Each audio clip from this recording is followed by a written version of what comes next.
دیکھتی آنکھوں اور مسکراتے لبوں کو میرا خلوص برا سلام۔ بنی اسرائیل کا ایک عابد قاتل کیسے بنا؟ اولاد آدم کا سب سے بڑا دشمن ابلیس ہے۔ اس کے شر اور وسوسے سے دنیا کا کوئی بھی شخص محفوظ نہیں رہ سکتا۔ بڑے بڑے عابدوں اور زاہدوں کو ٹھکانے لگانے والا۔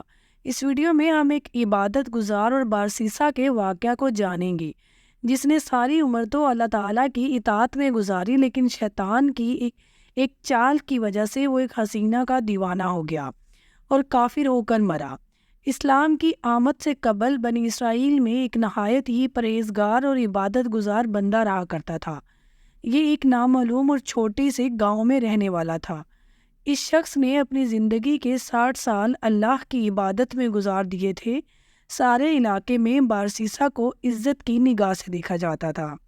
ایک مرتبہ بارسیسا کے گاؤں کے 3 نوجوانوں کو جنگ پر جانے کی نوبت پیش آئی۔ ان تینوں کی ایک جوان بہن بھی تھی، لہٰذا وہ اپنی بہن کو اکیلا چھوڑ کر جانے کے لیے رضامند نہ تھے۔ اس سلسلے میں گاؤں والوں نے مشورہ دیا کہ تم لوگ اپنی بہن کو بارسیسا کے حوالے کر دو، وہ اس کا خیال رکھے گا کیونکہ وہ متقی اور پرہیزگار شخص ہے۔ اس لیے بھائی بارسیسا کے پاس گئے اور لڑکی کی رکھوالی کے لیے رضامند کرنا چاہا۔ شیطان نے بارسیسا کے کان میں سرگوشی کی کہ اگر ان لوگوں کو تمہارے جیسا نیک شخص نہ ملا اور وہ کسی غلط انسان کے پاس چھوڑ کر چلے گئے تو اس لڑکی کی زندگی خراب ہو سکتی ہے اور تم بھی اس میں برابر کے ذمہ دار ہوگے۔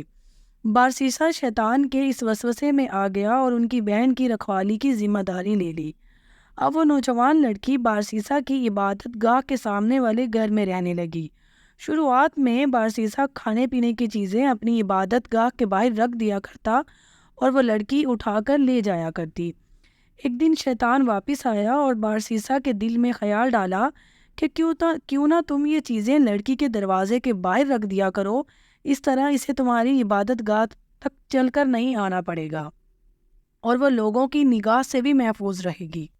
بارسیسا اس بات پر راضی ہوا اور کھانا پینا اس لڑکی کے دروازے کے باہر رکھنا شروع کر دیا۔ کچھ دن شیطان نے کہا کہ کیوں نہ تم یہ کھانا اس لڑکی کے گھر کے اندر رکھایا کرو، کیونکہ اس طرح وہ دروازہ کھولنے اور باہر آنے کی زحمت سے بھی بچ جائے گی اور لوگوں کی نظروں میں بھی نہیں آئے گی۔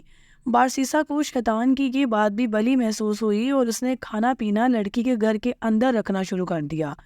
کچھ عرصہ گزرا تو شیطان دوبارہ واپس آیا اور اس مرتبہ بارسیسا سے کہا کہ وہ لڑکی اکیلی رہتی ہے، کہیں تنہائی سے اکتا کر بیمار نہ ہو جائے۔ تمہیں چاہیے کہ تم کبھی کبھار اس سے بات چیت کر لیا کرو اور نیکی کی طرف بھی بلاؤ۔ بارسیسا نے یہ بات مان لی اور اس نے دروازے کے آر پار کھڑے ہو کر لڑکی سے بات کرنا شروع کر دی۔ اب بارسیسا نے شیطان کی راہ پر چلنا شروع کر دیا۔ پھر شیطان نے بارسیسا سے کہا کہ تم اس کے کمرے میں جا کر اس سے باتیں کیا کرو۔ آخرکار شیطان انہیں ایک ہی چھت میں لانے میں کامیاب ہو گیا۔ کچھ دن اسی طرح نیکی کی باتیں کرتے گزرے، پھر دونوں میں آتش عشق بھڑکنے لگی اور یوں چیزیں بگڑتی چلی گئیں اور یہ دونوں زنا کے عمل میں مبتلا ہو گئے۔ کچھ ہی عرصہ بعد لڑکی حاملہ ہو گئی اور شیطان پھر بارسیسا کے پاس آیا اور کہا کہ یہ تم نے کیا کیا، اور یہ بچہ تو تمہارے گناہوں کا منہ بولتا ثبوت ہے۔ تم اس لڑکی کو قتل کر دو ورنہ اس لڑکی کے بھائی تمہیں قتل کر دیں گے۔ لہٰذا بارسیسا نے ایسا ہی کیا۔ کچھ ہی عرصہ کے بعد جب لڑکی کے بھائی واپس آئے تو بارسیسا نے انہیں بتایا کہ ان کی بہن بیماری کے سبب اس دنیا سے جا چکی ہے۔ وہ ناچار روئے دھوئے اور واپس چلے گئے۔ بارسیسا کے تقویٰ اور پرہیزگاری کی شہرت ہی کچھ ایسی تھی کہ کسی نے اس پر شک نہ کیا۔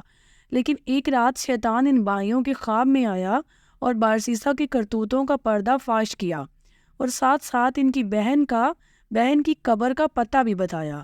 صبح اٹھ کر جب بارسیسا کے گھر پہنچے اور قبر کھودی تو لڑکی کی لاش مل گئی۔ وہ بھائی بہت غضبناک ہوئے اور بارسیسا کو سزا دلوانے کے لیے بادشاہ کے محل لے گئے۔ اب شیطان کی آخری بار بارسیسا کے پاس آیا اور کہنے لگا کہ مجھے سجدہ کرو، میں تمہیں بچا لوں گا۔ تو بارسیسا نے سجدہ کیا۔ The moment he did prostration, the moment he did shirk. شیطان نے کہا کہ میں تو اللہ سے ڈرتا ہوں، اس لیے میں جا رہا ہوں اور تمہاری کوئی مدد نہیں کر سکتا۔ اور بارسیسا کو سنگسار یعنی پتھر مار مار کر مار دینے کی سزا سنائی گئی۔ ہمارے لیے اس واقعہ میں بہت عبرت موجود ہے کہ شیطان کبھی بھی ڈائریکٹ سن نہیں کرواتا، فٹ سٹیپس کے ذریعے آہستہ آہستہ انسان کو گناہ میں مبتلا کرتا ہے۔